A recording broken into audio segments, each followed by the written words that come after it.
So, hello, my name's Andrew Betts. I work for the Financial Times. I've been a web developer now for, well, probably about 15, 16 years. And the first website I built in 1997 was for my mum. And it looked like this. And she's a lawyer, so I built it for her law firm.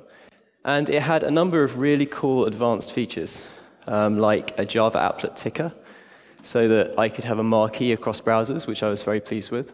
And it had a hit counter. And it had an animated background. Now, unfortunately, all three of these are features that archive.org has decided not to preserve for posterity, something I'm very upset about. The most important thing about this website is that it took me 2 days to build and launch. So 15 years on, I spend most of my time managing other web developers and thinking, why does everything take so long? Back in the 90s, I could build a site in 2 days. What's up?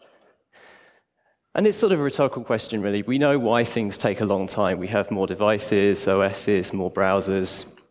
We care far more about usability and accessibility. And users are just more demanding than they used to be. And there's also just simply more stuff to build. So let's look at a few of these things in more detail, because I think that the time has come for us to think about web development at a much higher level. We don't only have more devices, we also have users with more than one device per person. And this is quite evident when you look at traffic patterns from ft.com. I love this graph. It's so stark how the pattern changes through the working day. So we have a huge surge of mobile traffic first thing in the morning. Then we have a big block of desktop use during the day, and another surge of mobile traffic during the evening rush. And at the weekend, we have virtually no desktop traffic at all. We serve almost all pages to mobile devices. So this tells me two things. First of all, people are switching between devices during the day. And secondly, that the age of mobile has kind of come and gone, and now we're into the kind of supremacy of mobile. Which brings me to usability and how we started to care far more about providing a good user experience across all these devices. Because when mobile first became a thing, you used to see a lot of this kind of thing, where people would use form selects to replicate long horizontal navigation. And these kind of elements are actually really like magic to developers, because they're incredibly easy to implement, and they render natively on different platforms. So you get a lot for free, effectively. But we came to realize that this is really solving a developer problem more than it's solving a user problem. And there are so many examples of form selects being used in places where you can see where it's solving the developer's problem far more than it is the user. And this is my favorite example of this. This is a drop-down on the Swiss hotel website, which my colleague Matt Andrews had to use when he was booking a room. And it is asking him to choose his title. Now, the developer of this site has obviously got a list of all the possible honorifics that you could use. And browsing this list, I actually, as a user, the overwhelming feeling is of inadequacy. Because I think, I'm just Mr. What have I done wrong in life? So this is a funny example, but basically what I'm trying to say is I think we have come a long way from thinking, what is the easiest solution? And now we think far more, what is the solution that the user wants? And if you're interested in specifically the usability of form selects, I recommend a talk by Alice Bartlett. She and her colleagues at Government Digital Service in the UK did some research into user perception of form selects. And she did a talk about it called Burn Your Select Tags at jQuery UK last month. One of the things she said in her talk, which kind of summarizes my thoughts on this better than I could myself, is we're not here to do easy things for people who are like us. So for me, that kind of summarizes the difference in how far we've come between that website I built in '97 and the kind of websites we build today. So the people we are building this stuff for are also getting more impatient all the time. Akamai does research every few years, And between 2006 and 2009, they found that people were prepared to wait. They found that the time people were prepared to wait had halved from 4 seconds to 2 seconds before they became impatient. So just think about that for a second. That means that something you built in 2006 that felt fast and snappy and well designed and performant suddenly feels slow and laggy and broken 3 years later, even though you haven't changed it, and it still works just as well as before. So that means that if we still use the same tools in the same way, from the same starting point, we have to go further and work harder to achieve the same level of user satisfaction. And that's why things continue to take longer to build. And this would kind of be okay if we didn't have to build more and more and more stuff all the time. So in the early 90s, the FT registered their first domain name, ft.com. Today we have 600 domain names. And I couldn't tell you what's on all of those. I couldn't even tell you how many products and sites we have, to be honest. I did try and count them, and I gave up. But this, for me, brings us to some home truths. Good solutions are hard, and easy solutions are not always good ones.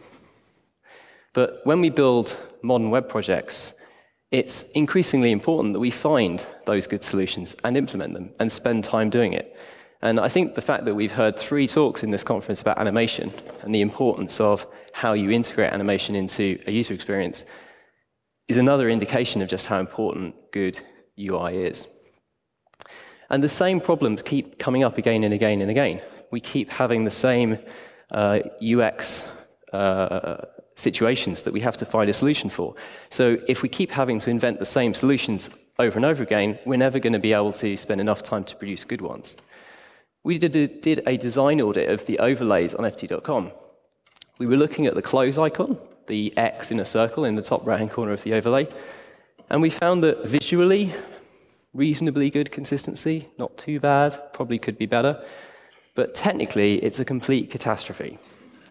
We have image tags inside of link tags. We have CSS backgrounds on spans inside of buttons.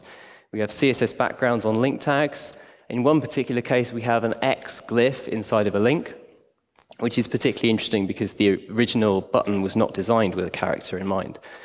So someone's just found a font that sort of resembles the right symbol. So to solve a problem and then to throw away that solution, which you feel is perfectly good, and then just to do another one in a different way and then throw that away and do it again, just seems like a totally mad thing to do. But in big corporations the world over, this is happening every single day. So the solution is pretty much a no-brainer. Frankly, it is to build using components. And the principle of using prefabricated reusable units of a UI is hardly a new idea. It's not even a new idea in software, but we just have never really had a good solution for this on the web. The best we've got really is design pattern libraries and style guides. And this is actually a really good collection of all the different kinds of pattern libraries and style guides that people have come up with over the last decade or so, curated by Anna Debenham.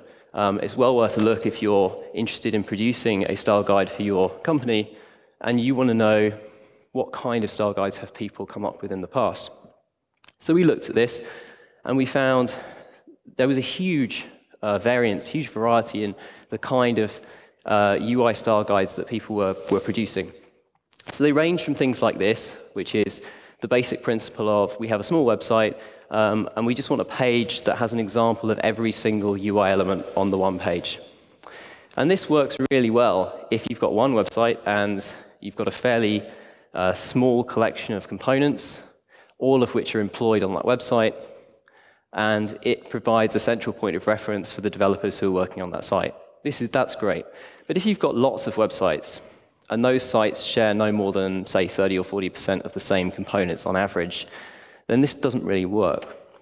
So there are far more advanced solutions that people have come up with for those kind of situations. We saw Ian Feather give us a talk yesterday, and the system he was involved in producing at Lonely Planet, Rizzo, is an example of one of the more advanced component systems. So I'm nervous now because he's going to tell me that I'm wrong about what I'm about to say, probably. But The way this works, as I understand it, is you have a gem that you can import into your application, and then you can run some Ruby code that will return the HTML that you need for your component. And that means that all of your various applications don't need to embed any HTML into their views. The views are all generated by a central component library. So this is great if all your applications run on the same server-side technology. And that is also not true at the FT. We have Node, Java, PHP, some Ruby, some Python. We have basically every single server-side web technology you can imagine floating around somewhere. But this might work for some people, and if you're interested, Ian did do a talk on it, which I also recommend. So we had to think about this, and we put together a list of requirements for what we needed from the component system. First of all, we need it to work on lots of websites. We also need it to be agnostic of our server-side technology choice. We should be able to work with third parties, agencies, and not restrict what kind of technologies they can use. But we also need lots of other things. We need it to have perfect encapsulation. So if I have a component on my page and I put another component on the page, the presence of that second component shouldn't affect in any way the look or the behavior of the first one. And the order in which I include the components shouldn't matter. If those things aren't true, then we run into trouble very quickly.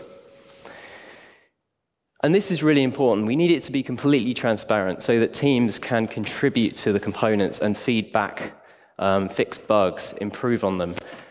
This is really critical in an organization which has traditionally had lots of teams all working on their own, all creating siloed applications, not trusting one another.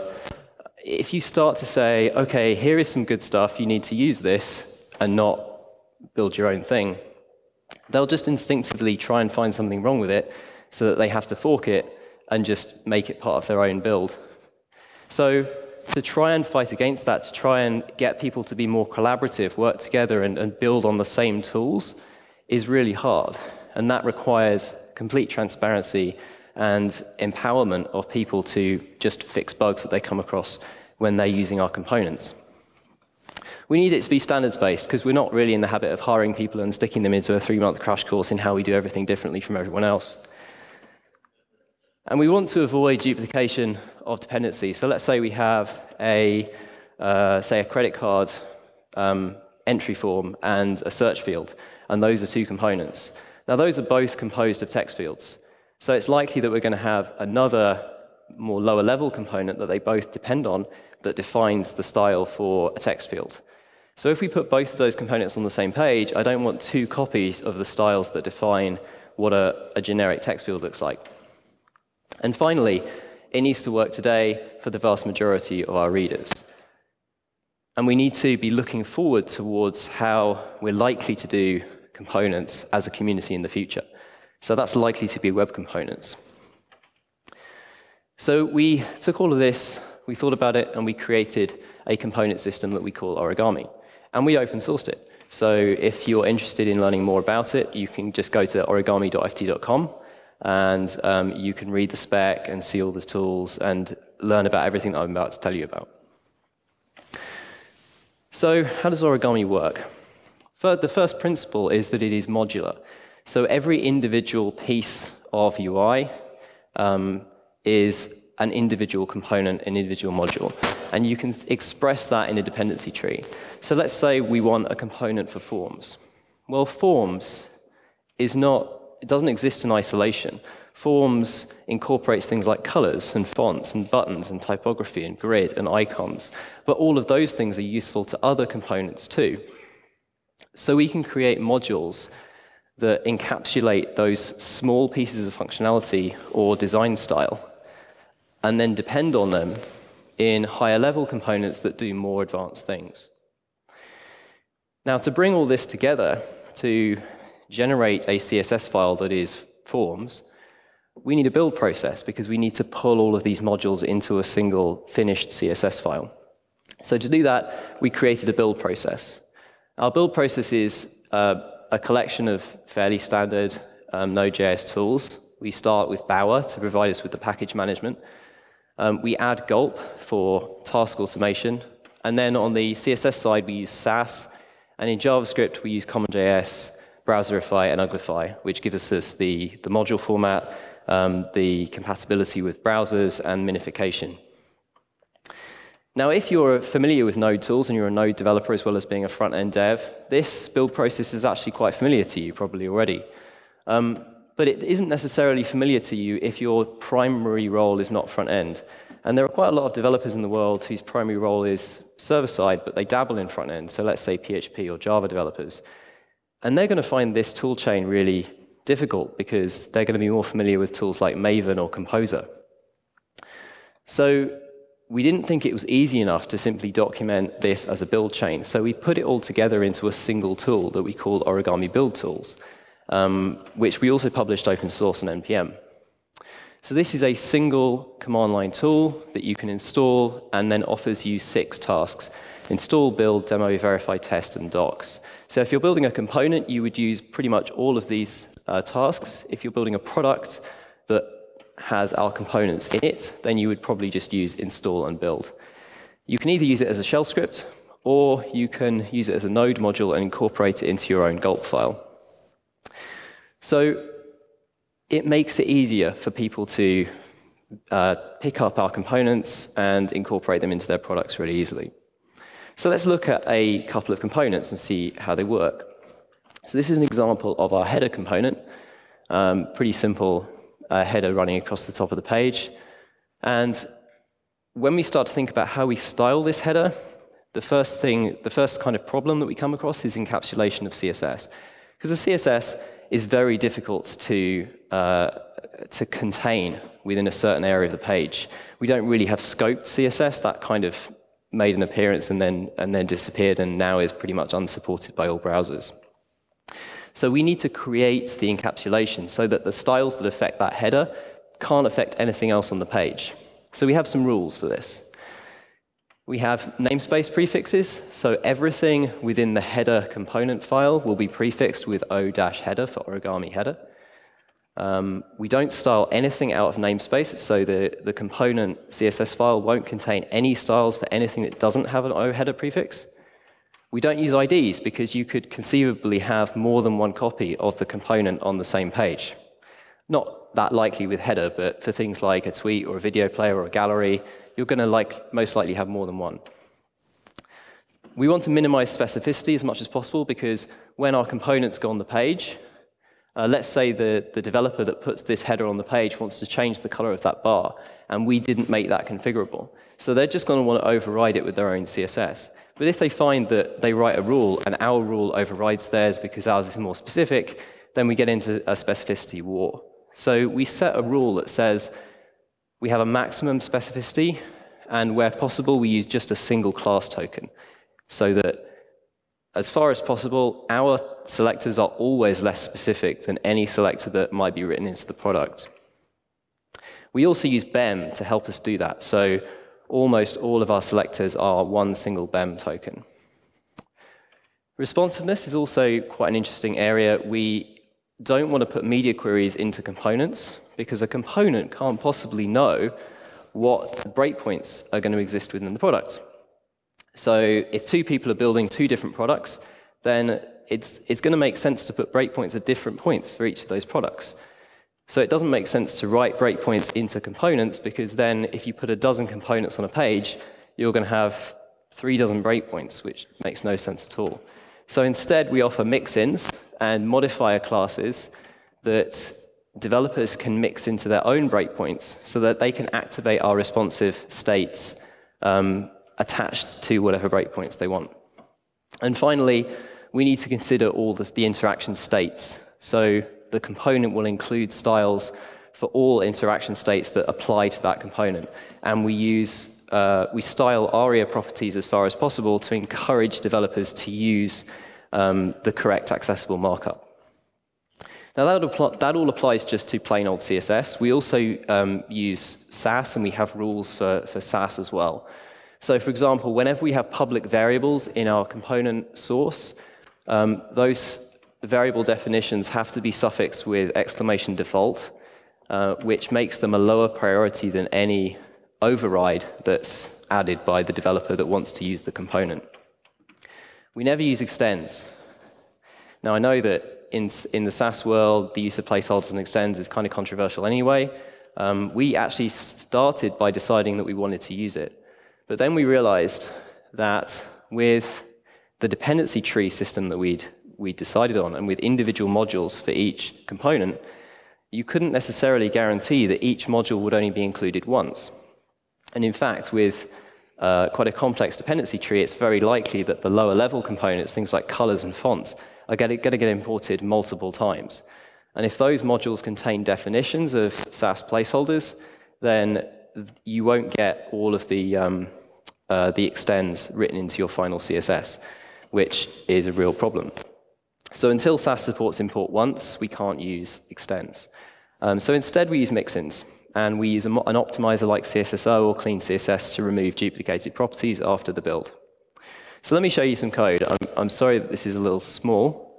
Hopefully people can see it. The things I'm going to pick out here as an example of the kind of code that we'd write for a component are the import statements at the top. So this is importing files from other modules. So if you look at the repository for oHeader, you'll find that these files are not there. So if you were to just go into if you were just to check out the repository and run SaaS compile on this file, it wouldn't work because it wouldn't find those imported files. What you have to do is first install all of the dependencies, and then it will find those files because those files are independent modules. Here we're styling some ARIA properties to encourage developers to use the right properties to make their components accessible when they write their markup. Here we're using a BEM standard to define a responsive variant of the header so that they can mix that in or apply that class to their markup if they want the header to assume that slightly taller visual style. Here we are invoking a function which is coming from one of our imported modules. So this is actually a really great example because yesterday Harry's talk included an example of how you would assign colors, like say F00 to a variable called red, so a literal description of the color. And then you would assign that literal color variable to a semantic color variable like link color. And then you would use that semantic color variable when you wanted to assign a color to an actual CSS rule. So we do something which is basically the same thing, except we use a function call, and we have extended that idea to include a cascade of use cases. So rather than saying link color, we say the specific link color for this particular link use case, and if that doesn't exist, then just link color. And in this case, you can see we've got a special use case for the product brand when it appears in the header. And if there isn't a color for that, then we'll just take the color for product brand. So we actually define a whole load of color use cases that we don't have any colors for, but they're there for extensibility so that you can define a color later on that is just for a specific thing that we previously did not have an exception for. So it's kind of a way of planning for the future without us having to rewrite all our components.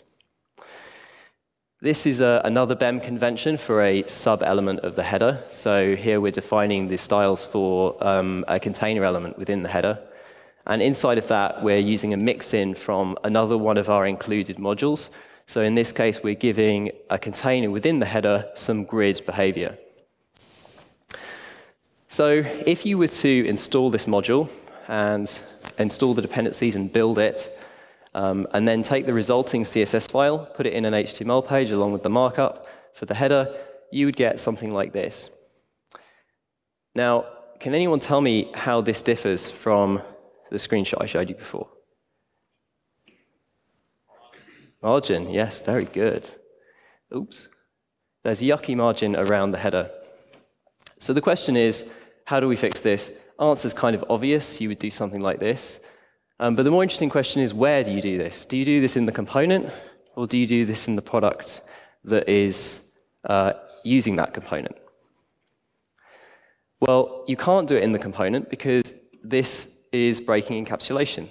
This is styling something outside of the component. And that means that if we were to do that, we would potentially conflict with things that other components might do to the body. So we can't do this. We have to strictly adhere to our encapsulation rules and let whoever is putting that component on the page decide that they need to remove the margin from the body.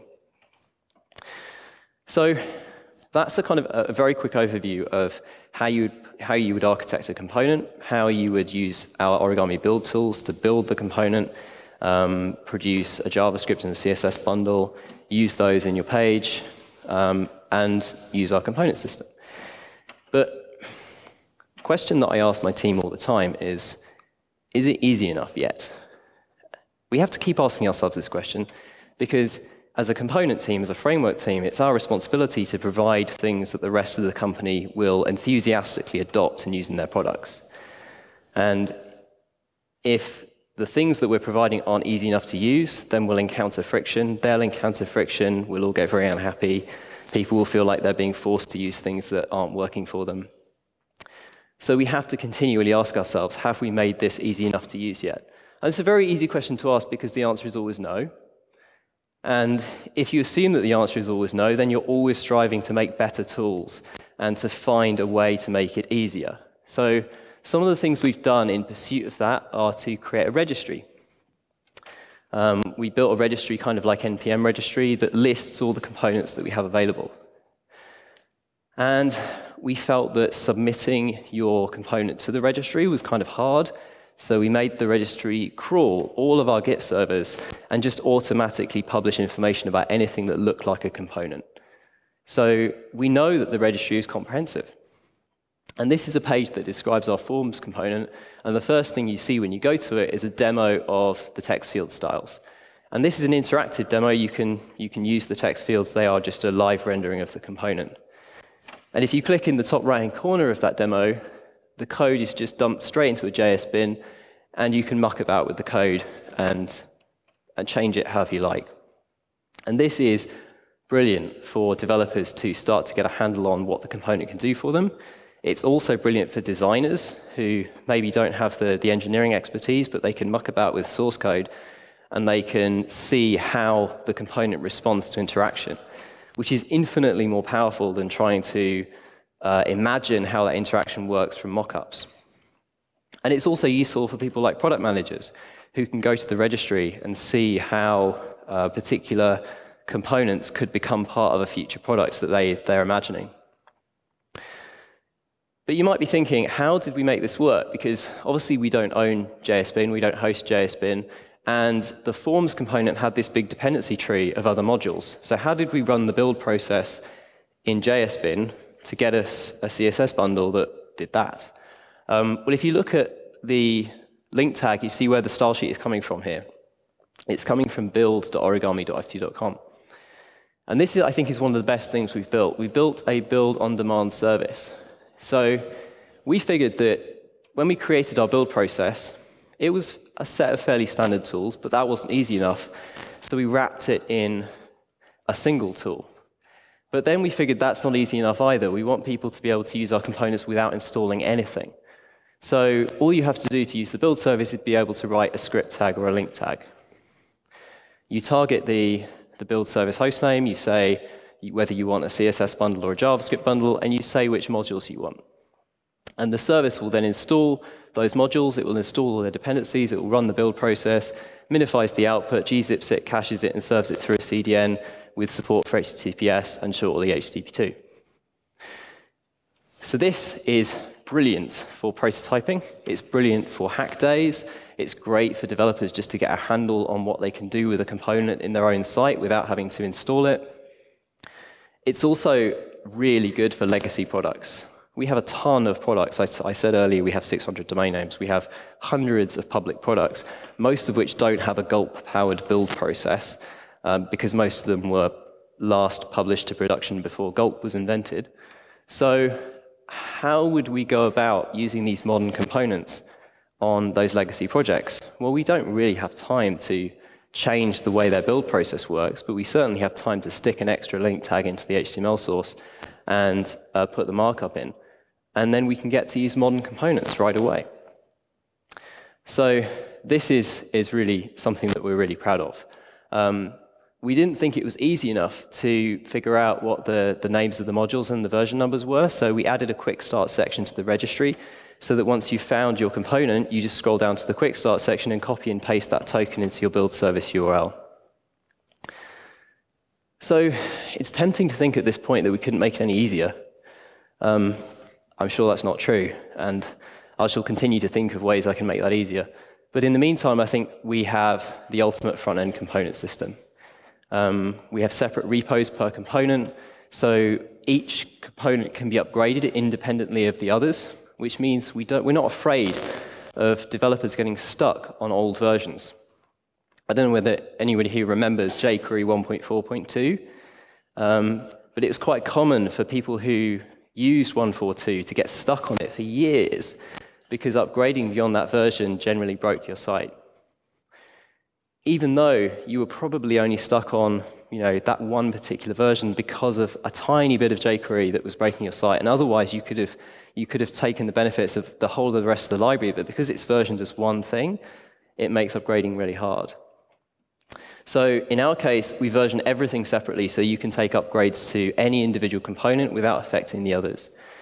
It is convention-based, so people who are familiar with the standards and the conventional ways of doing things will find it just full of common sense and good ideas. And the tools, like the registry and the build service, make it super easy for people to just get started without even talking to the components team. We provide email mailing lists, we provide a Slack channel, we host an open meeting once a week that anyone can drop into, and yet people still just email us and say, I did this, and it's something we'd never heard about, because they don't even need to talk to us. It's just intuitive for them to pick up components and use them.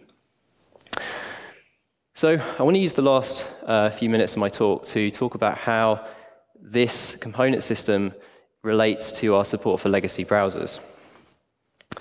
Because whilst Origami does a lot of clever stuff, it does most of it server-side.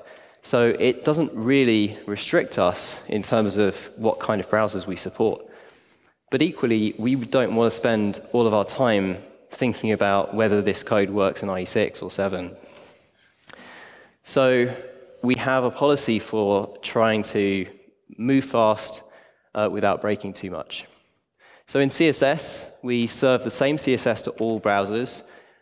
We would like to, on an ongoing basis, use @supports as much as possible, although there's not enough support for @supports yet. There are other things we can do, like we can use a very wide-ranging media query to hide a lot of styles from browsers that simply don't understand media queries. And that's quite a good way of writing reasonably modern CSS without worrying too much about really old browsers. And we still use browser hacks to improve the user experience in browsers that have a stubbornly large user population. And that, for us, is specifically IE8. We have a lot of corporate users, and corporates have a habit of upgrading 100,000 machines at once, and that takes a long time to organize. So a couple of banks are still stuck on IE8. So we'll use the browser hacks until that percentage drops to below 1 or 2%, and then we'll rip them out, and they can just get the very basic experience. So that's how it works for CSS, but how it works for JavaScript is very different.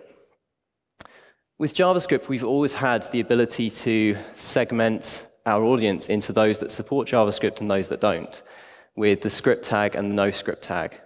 The problem is that as the web advances, we're continuously getting more and more browsers that are above that bar and virtually none that are below. So even search crawlers will now evaluate our page on the basis of having JavaScript enabled and won't see the no-script content. So it's like having a two-tier solution where your top tier represents 99.9% of your audience and your bottom tier is basically never seen by anyone. And that's not useful.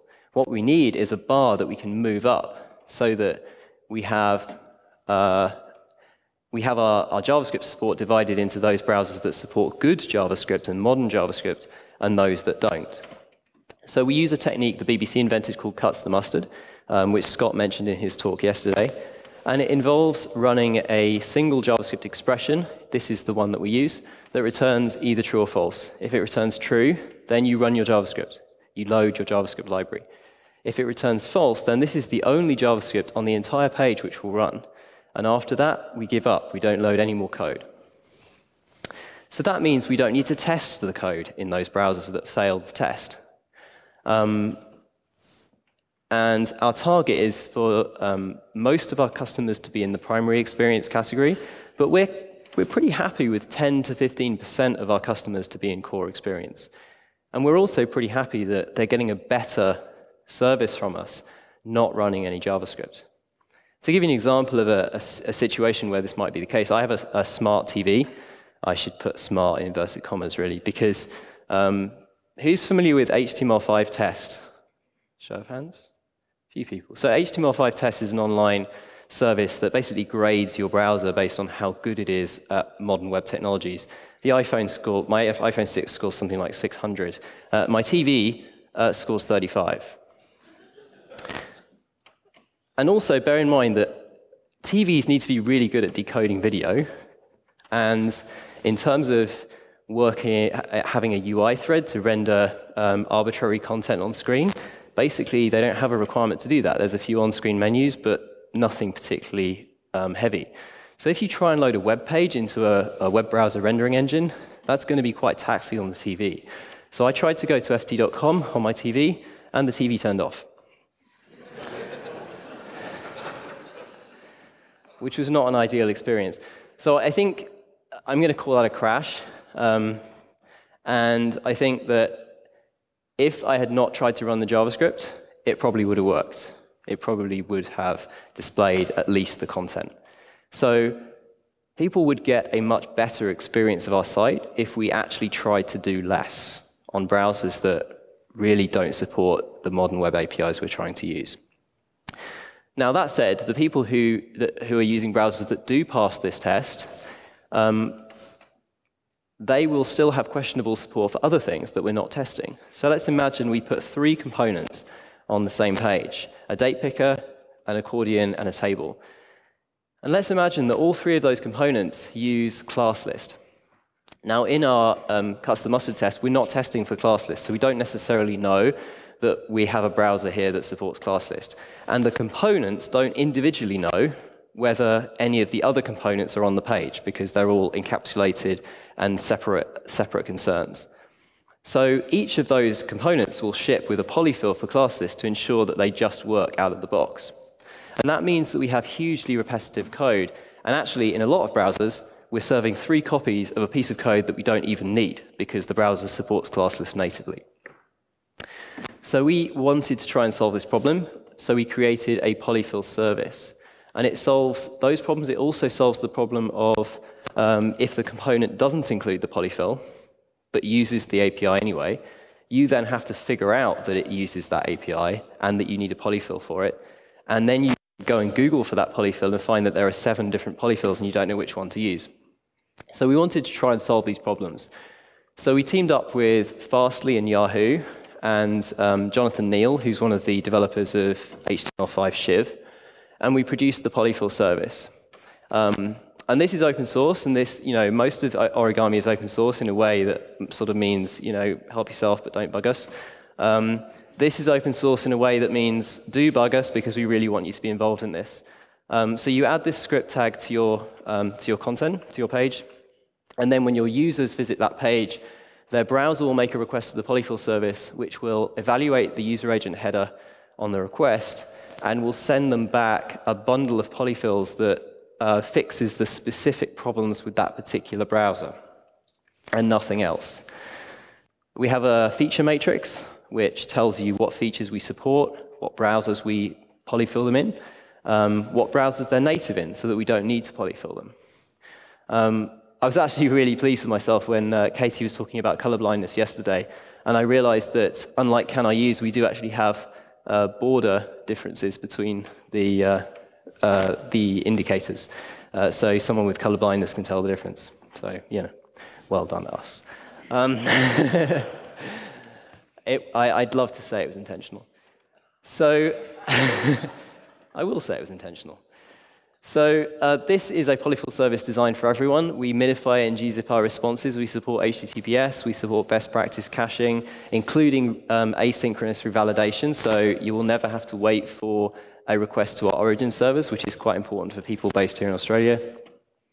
We have a comprehensive test suite. That means that every time we push a new release to the CDN, we'll have tested it in 26 different browsers on the Source Labs platform and run a total of over 7,000 tests.